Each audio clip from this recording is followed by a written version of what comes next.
Hey, what is up, YouTube? It is your boy echo-YGO. I'm coming at you with a brand new deck profile from Mr. Brett Perez right here. He got a second place at the PS5 tournament at Card Addiction.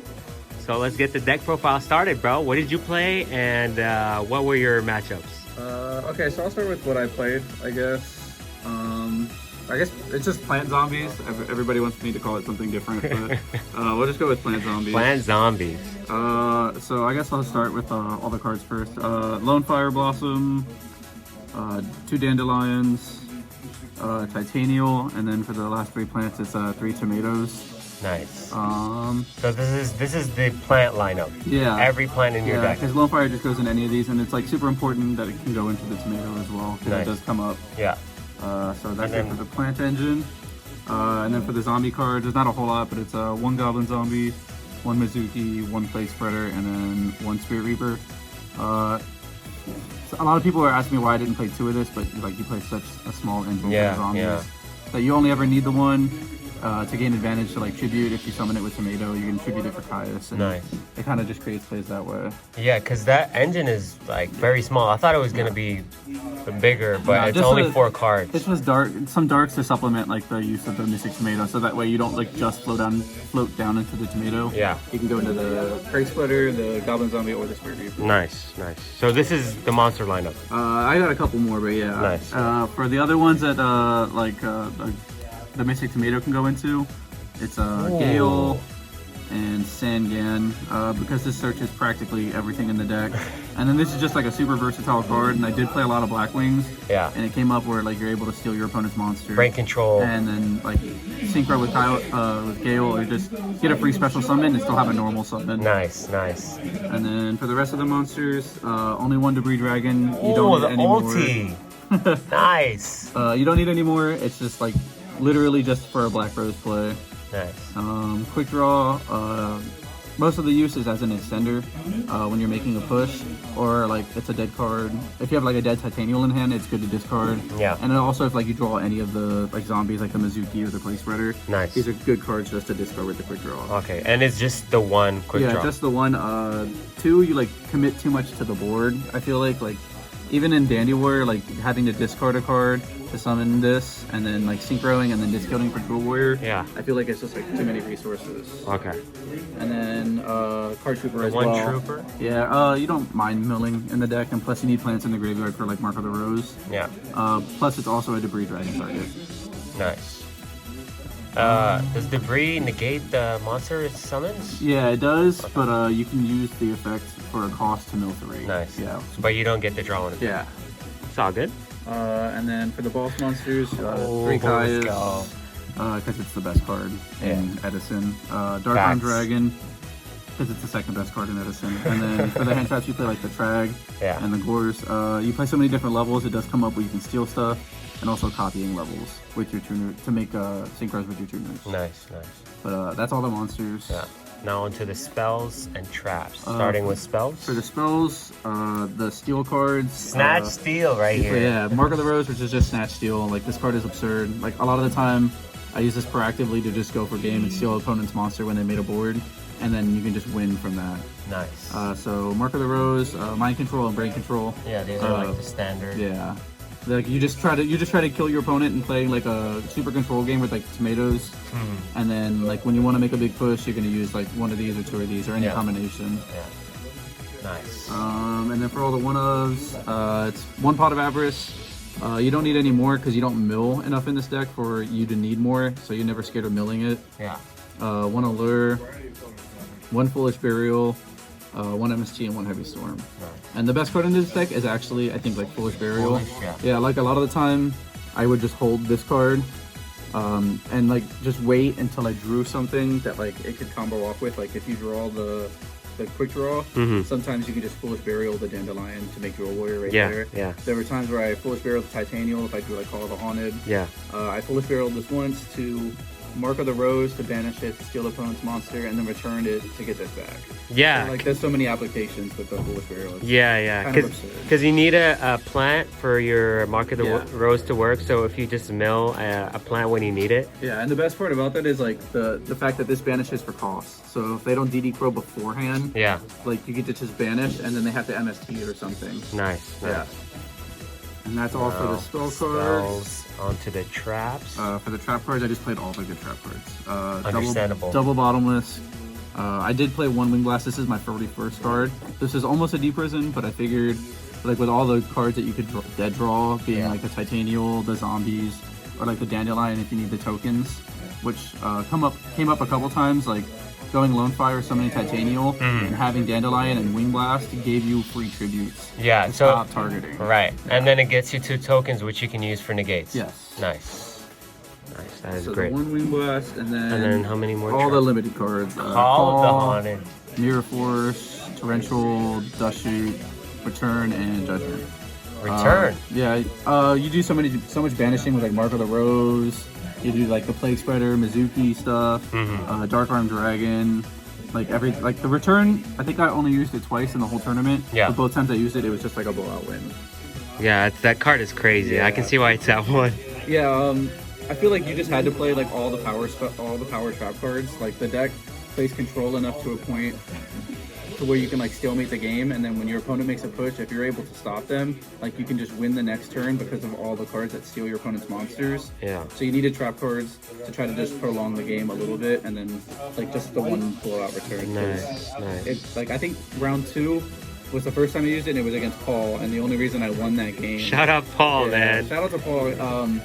We actually played here at Tubby's TCG. Shout out Tubby's TCG, baby. Let's go. We played here on Saturday, and then we played in the trophy tournament, and he whipped my ass.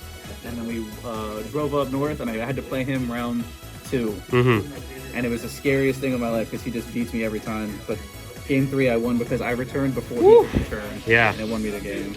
So I feel like you do have to play it. Although it's like an easy side out card. Like you side this out and you side this out. Every time. And then like this one as well. Yeah. Were there times where you didn't side it out because you thought people would play Soul Release or DD Crow and you can just kind of like play it?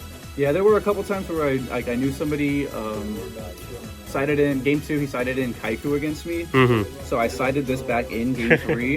Because I was just hoping he was going to banish stuff. It never came up. I didn't draw it or anything. But, like looking back, I probably would keep this in because DD Crow, because Soul Release, and I guess Kaiku. That card is terrible. Yeah, Kaiku is very good. Yeah.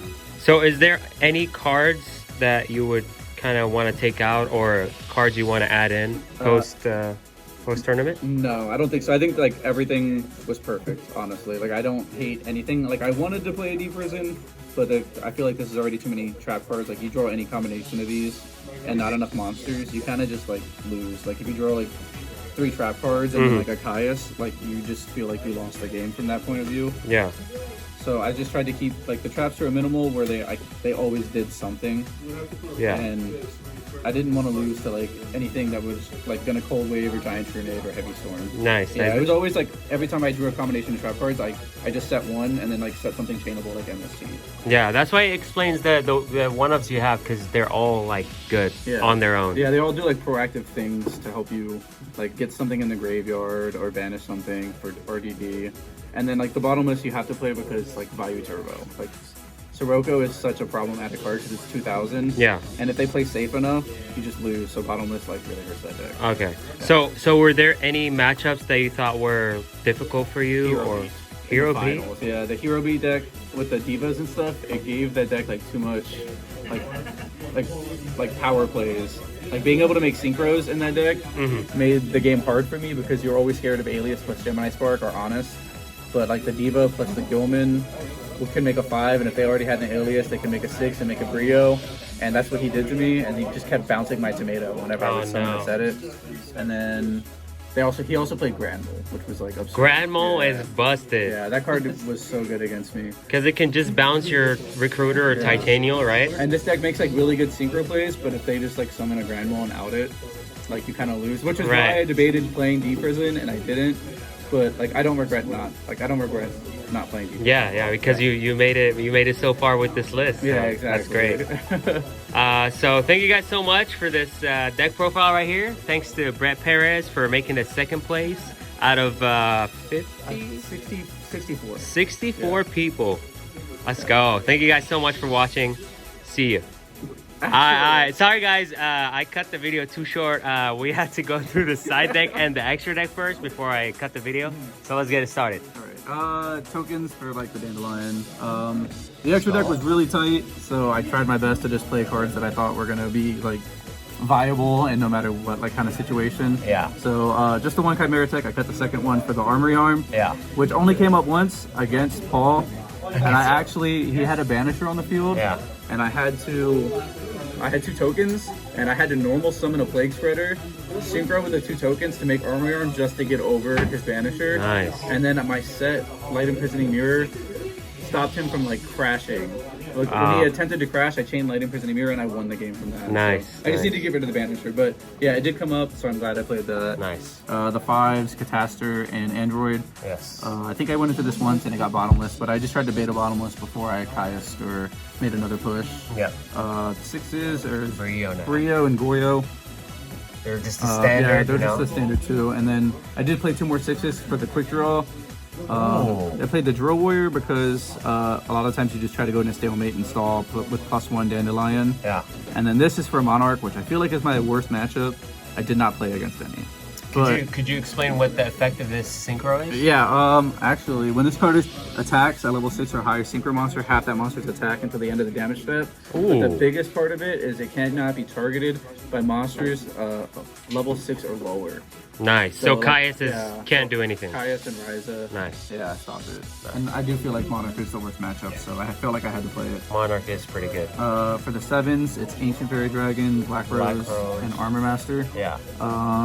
Black Rose came up the most. This card is like absurd. Like I won so many games because you go Debris Dragon, make Black Rose, and you still have like 4 cards in hand. Yeah. And if you have like Plate Spreader and Mizuki and stuff in graveyard, like you can still play the game. Yeah.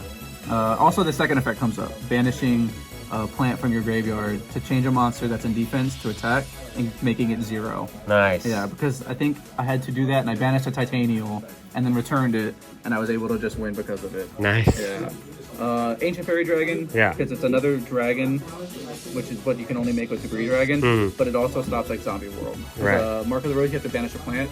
So if they have Zombie World face up, you need a way to destroy it. Yeah. So that's why I did that. It also has a very big defense. Yeah, which is why I decided to play it. I was like, well, if I need to stall, I can make this. I never made it all day. But I think I had to keep that in. Nice. Armor Master, it came up two or three different times.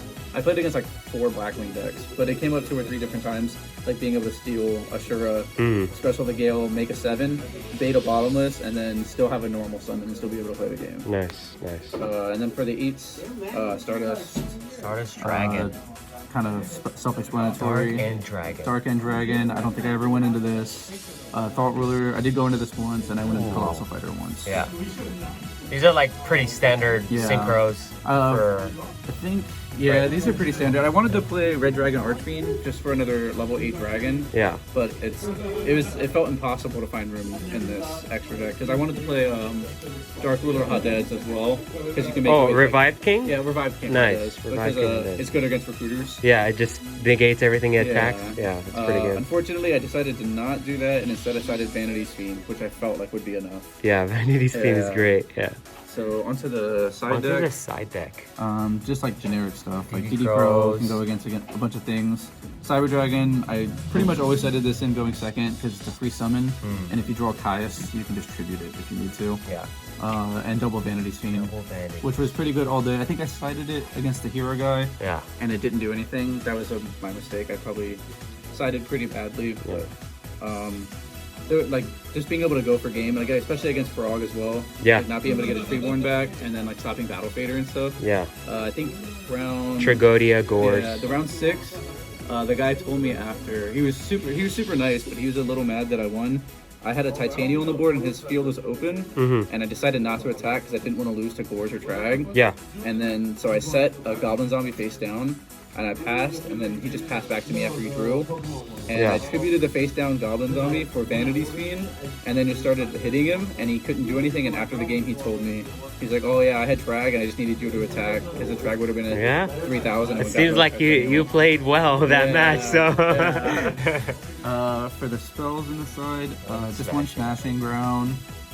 This goes in against like Heroes and Blackwing.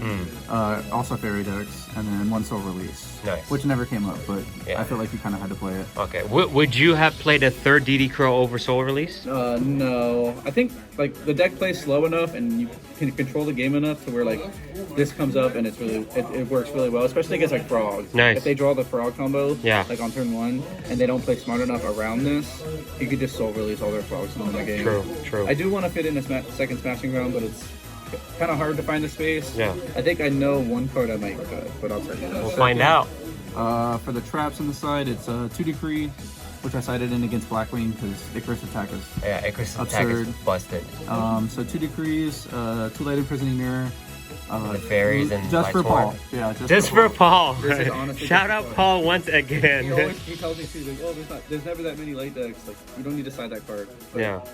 I think Fairy is like one of the best decks in the format. So Right. I felt like I had to side that. Yeah, let's not forget about Lightsworn either. It's a very good deck. And this only came up once, and it was against Paul. I think I played Fairy in the top 8, and I just like You destroyed him. I 2-0'd him so fast. I felt kind of bad. And then the last 3 were pulling the rug. Because like I said, Monarch's like the worst matchup. Yeah. But I don't think I would play the third. Like technically it's good because you decided against like Diva Zombie as well. Yeah. Because they play the Caius and they play Divas. And the Stratos too. And the Stratos as well. So that's the only reason I did it. And I mean, it didn't come out at all, but I didn't It's play good to against have. the Frog. Yeah.